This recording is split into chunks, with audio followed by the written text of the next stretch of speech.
Ambitions without action are a form of self-deception. And if you recognize yourself here, watch this video to the very end. Many people have a lot of ambition, but they don't act. Something holds them back. Some call it laziness, some call it fear, others call it a lack of support. The wording is different, but the essence is the same. An excuse can always be found. The victim mindset forms easily. People learn to explain their inaction, why they can't start now, why they can't move forward. The ambitions are big, the dreams are big, but there is never enough time. Watch this video to the end, and it will become clear how to be effective and productive, and how fear and laziness can stop interfering and instead help you achieve more. First, ambitions without action are worth nothing. You can often see people who have many dreams. Their sole dreams of a good standard of living. Their body remains inactive, and their mind constantly lives in fear. What if it doesn't work out?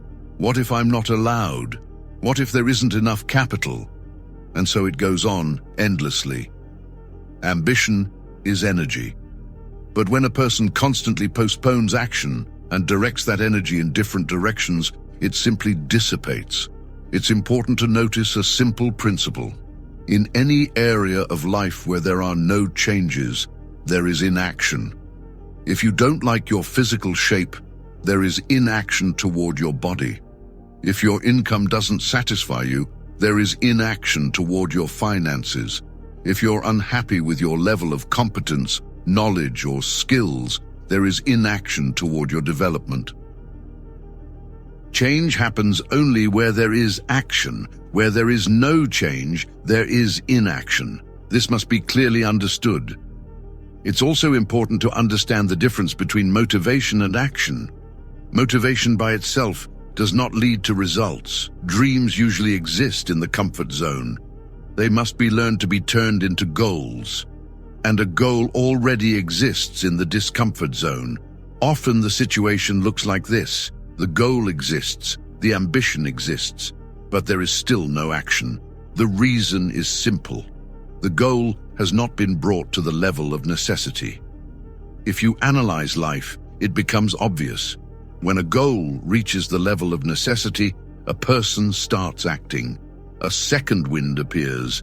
The brain begins to find strategies and solutions it had never seen before.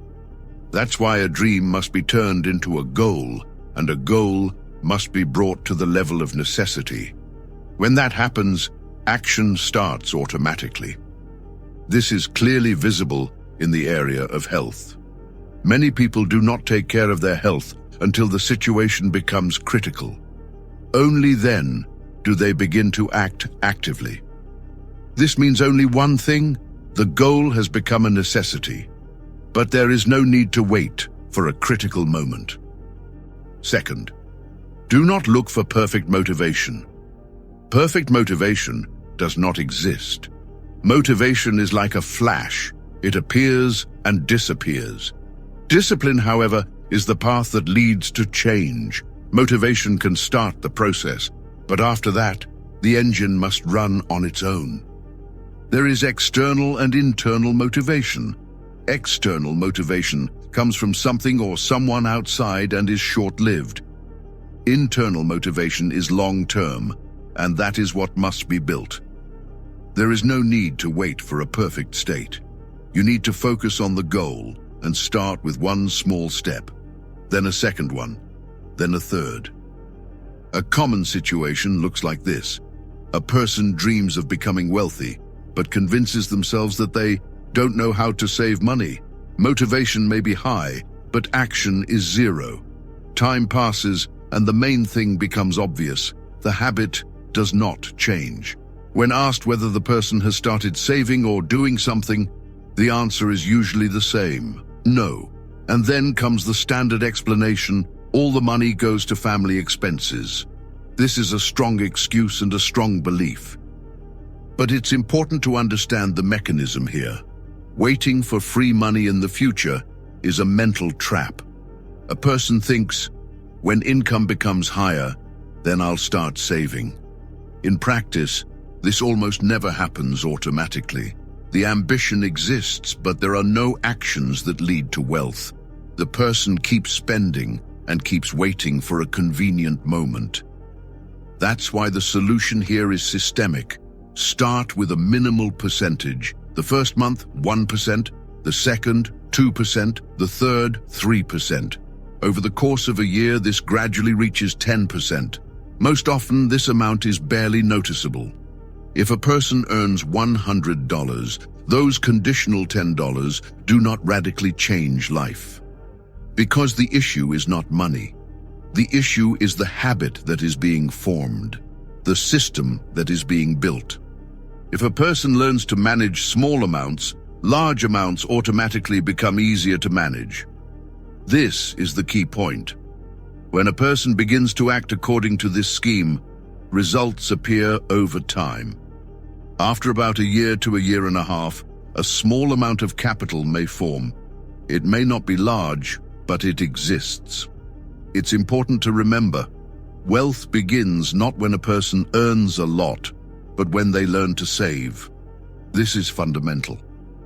A similar mechanism works with other habits as well. People often say, I can't deal with my bad habits. I want to get my health in order. I want to lose weight. But it doesn't work. Simple steps are suggested. Drinking water in the morning, avoiding food late in the evening, reducing sugar and fast carbohydrates. And to everything, there is one response. I know this. Here it's important to remember, real knowledge is always confirmed by results. If a person truly knows, changes appear in their behavior. That's why it's important to beware of the mental trap of, I already know this. This is a form of self-deception. Knowledge without action is an illusion. Third, do not compare yourself to others. Comparison is one of the main causes of burnout and inner emptiness. It seems that things are easier for someone else, that others are luckier.